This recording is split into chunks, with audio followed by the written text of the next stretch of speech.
చేస్తున్నారుగా అవి ఎంతవరకు సక్సెస్ అయితే మాట్లాడదాం. పాపారావు గారు, ఇప్పుడు ఈసారి నరేటివ్ అంటే 2019 ఎన్నికలకు ఒక నరేటివ్ ఉంది, 2014 ఎన్నికలకి చరణ్ గారు చెప్పినట్టు ఒక నరేటివ్ ఉంది.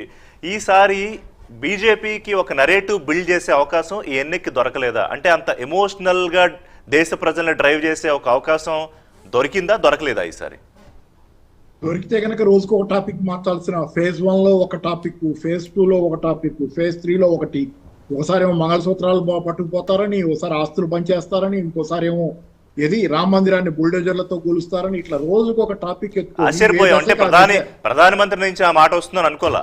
రామ మందిరాన్ని వీళ్ళు గెలిస్తే బుల్డోజర్లతో ప్రధానమంత్రి ఇప్పుడు అంటే చాలా సందర్భాలు ఏమవుతుందంటే, ఎవరికి ఇన్సెక్యూరిటీ ఎక్కువ ఉంటుందంటే, ఎవరైతే ముసుగులు ఎక్కువ వేసుకున్నారో వాళ్ళకి ఇన్సెక్యూరిటీ ఎక్కువ ఉంటుంది.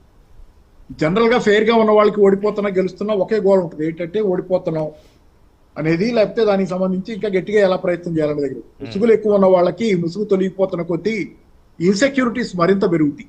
ఇప్పుడు ఏంటి మోడీ గారు ముసుగులు ఏంటి, ఆయన వేసుకున్న ముసుగులు ఏమేమి తొలగిపోతాయి? రకరకాల ముసుగులు. ఇప్పుడు అన్ని చెప్పేదేమో దేవుడి గురించి, భగవంతుడి గురించిను, ఆధ్యాత్మికత గురించి ఇవన్నీ చెబుతారు. చేసే పనుల్లోనేమో అదాని అంబానికి ప్రాపంచికమైనటువంటి ఆస్తులు సంపదని కట్టబెట్టే కార్యక్రమం నిర్విఘ్నంగా నిరంతరంగా ఇదే పనిలో మునిగి తేలుతా ఉంటాడు ఆయన. బయటకు వస్తే మాత్రం దేవుడి మాత్రం చెప్పిస్తుంటారు. దేవుడి గురించి నమ్మకం ఉన్న వాళ్ళు ఎవరు ఇలాంటి పనులు చేయరు. కాబట్టి ఏంటో ఆయనకి ఇది పెద్ద ముసుగు. ఇంతకంటే పెద్ద ముసుగు ఏం కావాలి? ఆ ముసుగు బయటికి పోతే జనాలు ఊరుకుంటారు. ఇట్లా ఆయనకుంటే అభద్రతలు ఆయనకుంటాయి. ఒకటి మిత్రుడు పెద్ద, ఇందాక మన రఘునాథ్ బాబు గారు ఏదో చెప్తున్నారు, ఏమంటున్నారంటే ఒక రాష్ట్రం తర్వాత ఒక రాష్ట్రాన్ని ఎనెక్స్, ఈ మాట వాడాడు ఆయన, వినండి, ఎనెక్స్ చేసుకుంటా వస్తున్నాం. అంటే హిట్లర్ చేశాడు ఒకప్పుడు యూరోప్ లో ఎనెక్సేషన్. పోలాండ్ మీద పడ్డాడు, రష్యా మీద పడ్డాడు, అటు పడ్డాడు, ఇటు పడ్డాడు, చివరికి ఏమయ్యాడో తెలుసు. కాబట్టి ఎనెక్స్ చేసుకుంటా వస్తున్నారు. ఎలా ఎనెక్స్ చేస్తున్నారు? చాలా రాష్ట్రాల్లో పార్టీలను మింగేసి జనాలను మీరేమి ఎనెక్స్ చేయలేకపోతున్నారు. పార్టీల మీద ఇప్పుడు తెలుగుదేశాన్ని అక్కడ మీరు చేసింది ఏంటి? రాక్షస వివాహం. రాక్షస వివాహం చేసుకుని తెలుగుదేశం ఉంటుందా, లేకపోతే రేపు పొద్దున పోతే వైసీపీకి మీరే ప్రత్యర్థి. నేనంటలా ఈ రాక్షస వివాహం అనే మాట నేను కాదు, అది ఆంధ్రజ్యోతిలో ఆయన కృష్ణారావు గారు కాలం రాస్తారు కదా, కృష్ణారావు గారే స్వయంగా చెప్పారు ఇది ఆంధ్ర రాక్షస వివాహం అని చెప్పి. అందుకని అందరూ చెప్తున్నది ఇప్పుడు ఓపెన్ మాట ఇది. ఓకే, రాక్షస వివాహాలు చేసుకోవటం, త్రిపుర లాంటి చోట్ల టీఎంసీ లాంటి పార్టీని మింగేయటం. మీరు జనాలని మింగలేకపోతున్నారు. జనాలను ఎప్పుడు మింగలేరు, 140 కోట్ల జనాలని. వాళ్ళకి ప్రాతినిధ్యం వహిస్తున్న అక్కడో పార్టీని మింగి పార్టీల పరంగా మింగుకుంటా విస్తరించుకుంటా రాజకీయాల్లో. ఇప్పుడు మహారాష్ట్ర చాలా క్రూషియల్, అది మీరు కూడా అదే టాపిక్. శివసేన పరిస్థితి ఏమైంది, తర్వాత ఎన్సీపీ ఎట్లా చీలింది? పార్టీలే జనాల్ని మీ జనాలను ఏం చేస్తారు? మీ జనాలు 140 కోట్ల జనాలను ఇంకా మింగే అంత మీకు సామర్థ్యం ఎప్పటికీ రాదు. కానీ పార్టీని మింగుకుంటా అటు పార్టీని ఇటు పార్టీని మింగి ఎనెక్స్ చేస్తున్నాం రాష్ట్రాలను. దిక్కులేని స్థితిలో మీరు ఇంకోళ్ళు మిగిలితే ఓటు అటో ఇటో వేస్తున్నారు జనాలు.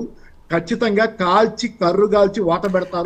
కానీ పాపారావు గారు మీరన్న పాయింటే, సారీ టు ఇంటరప్ట్, ఇప్పుడు ఓటు అటో ఇటో వెయ్యాలి అనుకున్నప్పుడు ఇటే ఎందుకు పడుతోంది? అటు వెళ్ళడానికి ఈ కూటమో లేకపోతే కాంగ్రెస్ ఇంకొకళ్ళు ఎందుకు అట్రాక్ట్ చేయలేకపోతున్నారు దేశ ప్రజల్ని? అంటే వాళ్ళ స్ట్రాటజీలు తప్ప కాదు, వాళ్ళు మోడీని టార్గెట్ చేసినంతసేపు గెలవలేరు ప్రజల మనసుల్ని. వాళ్ళ స్ట్రాటజీలు మార్చుకోవాలా? ఖచ్చితంగా కాంగ్రెస్ పార్టీలో చాలా లోపాలు ఉన్నాయి సార్. ఎందుకంటే కాంగ్రెస్ పార్టీ అన్ని లోపాలు ఉండబట్టే 2019లో ప్రత్యర్థి కాలేక చతికిలబడింది. ఈసారి ఏదో ఇంకేంటంటే మరీ మోడీని భరించలేని స్థితి జనాలకి దరిదాపుగా వచ్చేస్తుంది. కాబట్టి ఇంకేం చేయాలో తెలియక ఎదుట గడ్డిపోతని నిలబెట్టినా ఓటేసేటట్లు తయారయ్యారు బీజేపీకి చాలా చోట్ల అదే పరిస్థితి. అన్ని చోట్ల అట్లాగే ఉందంటే యూపీ లాంటి చోట్ల యోగి కొంత ఏంటంటే లా అండ్ ఆర్డర్ దాని మీద ప్రజలను ఆకట్టుకోగలిగాడు, కొంత మహిళలు ముఖ్యంగా కొంత ఆకట్టుకోగలిగాడు అనేది నేను విన్నాను. అది ఉన్నా కానీ ఏమైంది, అక్కడ యూపీలో కూడా నిన్నటిదాకా పిఎస్పీని అడ్డం పెట్టుకొని పిఎస్పీ ద్వారా ఓట్లు చీల్పింపజేసుకొని ఏది దళితుల ఇది మన మైనారిటీల ఓట్లు చేల్త చేసుకొని బిఎస్పీ ద్వారా చేసుకున్నాడు. ఇప్పుడు ఆ బిఎస్పీని ఎవరు నమ్మటంలా, అది బలహీనపడింది. ఇక్కడ మన తెలుగునాట ఎంఐఎం పరిస్థితి కూడా అదే. నిన్నటిదాకా తోలుబొమ్మ, ఆ తోలుబొమ్మ కూడా ఇంకేం చేయాలో తెలియక ఇప్పుడు కొద్ది సీట్లోనే పోటీ చేస్తూ పక్కన ఉంటుంది. ఓట్లు చీల్చేవాళ్ళు లేరు, వీళ్ళకి మధ్యలో చీల్చిపెట్టేవాళ్ళు లేరు. ఏంటంటే ఎంత మీరు ట్రై చేసినా మీకంటే ఇప్పుడు ముందు వీళ్ళని వదిలించుకుంటే చాలనే పరిస్థితి వచ్చిన చోట్లు చాలా ఉన్నాయి ఈ దేశంలో. ముందు వీళ్ళని వదిలించుకుంటే ఎదుటి ఎవడైనా సరే తర్వాత వాడి సంగతి చూసుకున్నాను. నేను ఒకటే మాట చెబుతున్నాను వినండి, నేను నాకు విన్న వాటిల్లో కొన్ని రాజకీయ పార్టీలు తెలుగునాట కూడా ముందు బీజేపీని వదిలించుకుంటే తర్వాత కాంగ్రెస్ సంగతి తేలిగ్గా చూసుకోవచ్చు. కాంగ్రెస్ అయితే మరీ ఇంత దారుణంగా ఉంటుంది అనే దాని మీద లెక్క వేసుకుంటున్నారు. దాంతోనే వాళ్ళు క్రాస్ ఓటింగ్ కూడా బీజేపీకి అగెనెస్ట్ గా చేయిస్తున్నారు. ముందు బీజేపీని వదిలించాలని చెప్పి క్రాస్ ఓటింగ్ చేయించేది. తమకు పడపోయినా పర్వాలా, బీజేపీ పడకపోతే చాలు, కాంగ్రెస్ కు పడ్డ పర్లా, కాంగ్రెస్ నయం అని చెప్పి వచ్చింది. అన్ని ప్రాంతీయ పార్టీలా? ప్రాంతీయ పార్టీలు నాకు తెలిసినంతలో బీఆర్ఎస్ వాళ్ళు కొన్ని చోట్ల ఈ మధ్య తిరిగింది, అది ఎంతవరకు నిజమో తెలియదు. Okay. కొన్ని చోట్ల వాళ్ళు కాంగ్రెస్ చేస్తారని విన్నాను నేను. ఎందుకంటే అది నిజమో కాదో నాకు తెలియదు, కానీ అది ఏంటంటే బీజేపీ ముందు పోతే చాలు, తర్వాత సంగతి తర్వాత చూసుకుందాం, కాంగ్రెస్ గెలిచినా పర్లేదు అనేది. సో అంటే ఆ స్థాయిలో ఇంటిమిడేట్ చేసేసింది ప్రాంతీయ పార్టీని బీజేపీ, అంతేనా? అంత మామూలు ఇంటిమిడేషన్. ఇప్పుడు మీరు ఒకటే చూడండి, నేను చెబుతున్నా, ఇప్పుడు ఎన్డీఏ కూటమిలో టీడీపీ ఉంది కదా, ఎన్డీఏ కూటమిలో ఉంది కదా, జనసేన సంగతి కాసేపు పక్కన పెట్టండి. రేపు టీడీపీకి ఎంపీ సీట్లు వస్తే, ఎంపీ సీట్లు వచ్చిన తర్వాత బీజేపీ గనక ఎన్డీఏగా అది గవర్నమెంట్ లోకి రావడానికి, సొంత మెజారిటీ రాకుండా ఎన్డీఏగా రావడానికి వెళ్తే టీడీపీ అసలు బీజేపీతో నిలబడుద్దా? I have a doubt. TDP పేరుకి ఎన్డీఏ కూటమిలో ఉన్న ఎన్డీఏతో నిలబడి, ఎందుకంటే చాలా మంది టీడీపీ వాళ్ళు కూడా ఈ రోజు బీజేపీని తిట్టకుండా నాట్ హ్యాపీ అసలు అయిపోయింది కాబట్టి అలయన్స్. మనం దాని గురించి ఏం, టీడీపీలో చాలా మంది అలయన్స్ కి పెద్ద సుముఖత చూపలేదు. సరే, అది రాక్షస వ్యూహమా తప్పని వాట్ ఎవర్ హ్యాపెండ్, కూటమి అయితే ఫామ్ అయింది. ఎన్డీఏలో ఉన్న టీడీపీ పోయి బీజేపీకి ఓటేస్తారు రేపు దానికి అవసరం అయితే పార్లమెంట్ లో.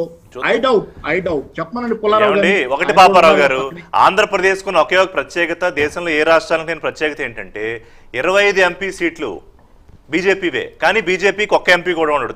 That is the speciality of Andhra Pradesh. అదే మరి, అందుకనే బలవంతపు బ్రాహ్మణార్థం ఏదో అంటారు కదా, ఇవన్నీ ఎన్నాళ్ళు నిలబడితే మాట్లాడదాం. పాపారావు గారు, తిరగబడతారు. పుల్లారావు గారు, పెంటపాటి పుల్లారావు గారు, సీనియర్ రాజకీయ విశ్లేషకులు మనతో జాయిన్ అయ్యారు. పుల్లారావు గారు నమస్కారం. దేశంలో ఇవాళ 400